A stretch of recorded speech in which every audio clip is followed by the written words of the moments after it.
Hey everybody, it's Rob from Flailthroughs. This is Gundam Battle Operation 2, and this is a request from Dragon Spartan 90. It is another Genlock request. This time we've got the Zero Shiki Type 2, aka the Amuro Ray type, in the colors of Julian Chase's custom Holon, which, yeah, again, don't know much about Genlock, but the colors took to it fairly well. I think it's a decent match for what the Holon in question looks like. So that's what we've got. I am using the Shrapnel Bazooka with this because the Shrapnel Bazooka on a support is a pretty good combination. Somebody described this unit to me as a flying Shozram Diaz, and that's, I think, fairly accurate. Of course, it is somewhat vulnerable when flying. It's not as much so as the Violent because, of course, it is significantly smaller. Even with the big backpack, it does not have as large a profile as the Violent does, so that really makes a difference. Tried to dash back. I swear it used to be easier for me to dash back and then tackle somebody than it is now. I don't know if that's because I'm trying to do it in things that don't have the right skill set. You know, maybe that's a balancer's move. But yeah, it just does not work as well as it used to for me. But yeah, Shrapnel Bazooka, again, does good damage, about 2,000 to hit. It fires very quickly.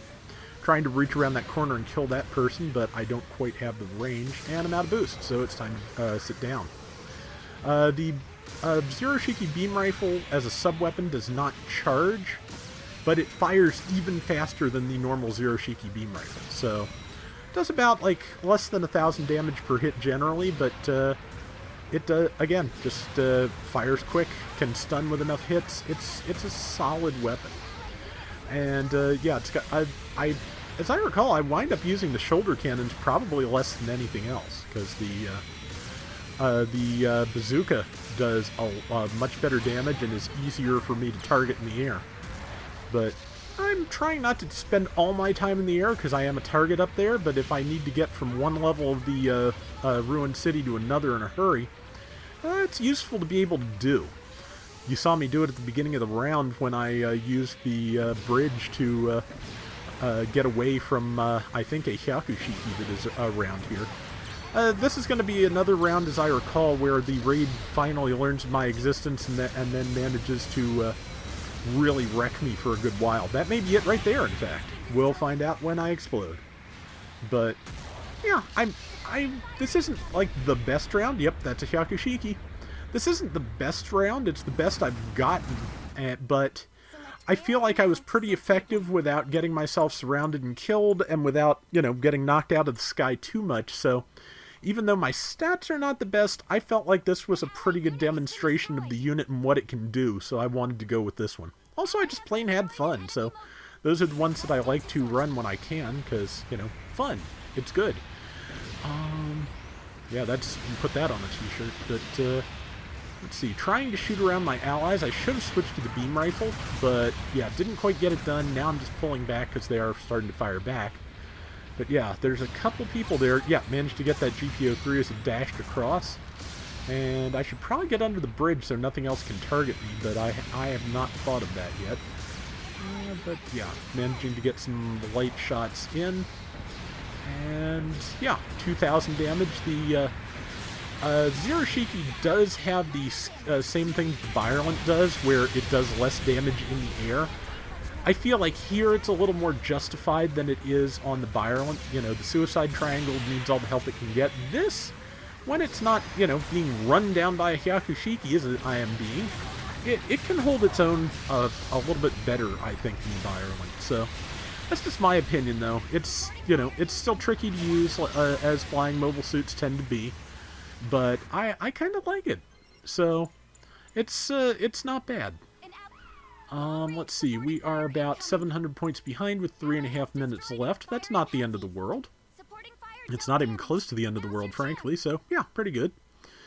And now we are 21 points ahead? Yeah, but I just spawned into the entire enemy team, which is not great. Trying to focus down that nearly dead Zero Shiki, but did not get it done. I am already mostly dead. Because, yeah, okay, there's the Zero Shiki, and I got a beat on it just as someone else killed it. Story of my life. But, let's see, there is something I can do some damage to, but it's hiding in the water. Yeah, I remember this. If this is the round I'm thinking of, like, the entire enemy team decides to go hiding in the water at once, and it's a really weird choice, but it works out moderately well for them. So, I might be thinking of another round, but that, if I am, that was a weird round. So, trying to just, you know, get in some kills.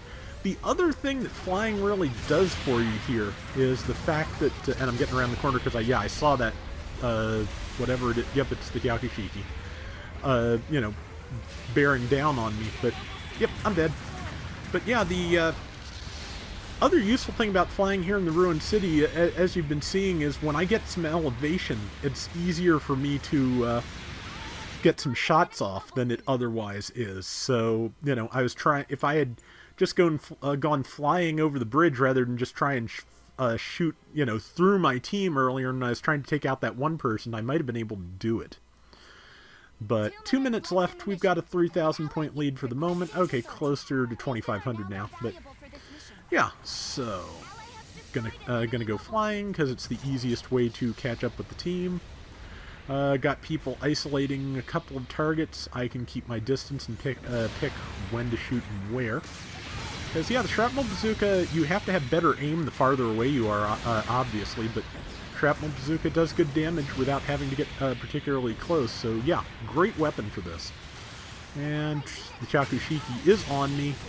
Yeah, this is... all of my... like, all 4 of my deaths in this round were fairly abrupt. I did pretty well, I thought, but yeah, that when they caught me, they really caught me, especially the Shiki, which can pretty much just tear through me like butter. And let's see. We've still got... no, we don't have the lead. They have the lead by, what, about 200 points? 195, yeah, so...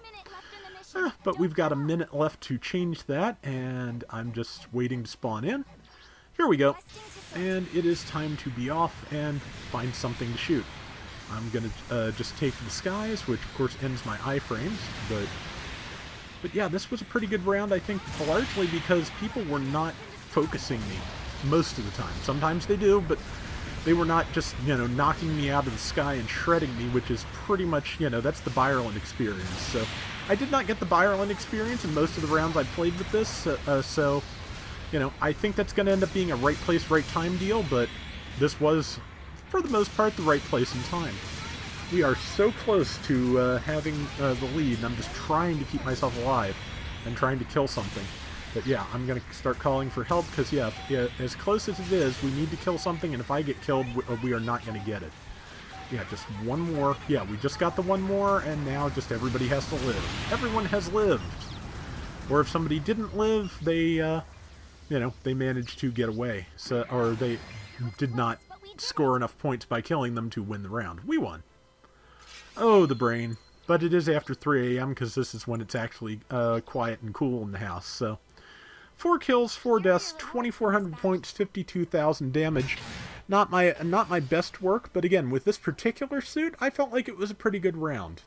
Could have died a little less if I was lucky. But that is going to do it for today's Gundam Battle Operation 2. We will be back soon with more, so till next time, everybody take care and have fun. Later! But yeah, I feel like the Byerland in particular needs something. This could probably survive okay as it is, you know, again, depending on the situation, but the Byerland in particular does still need a little something.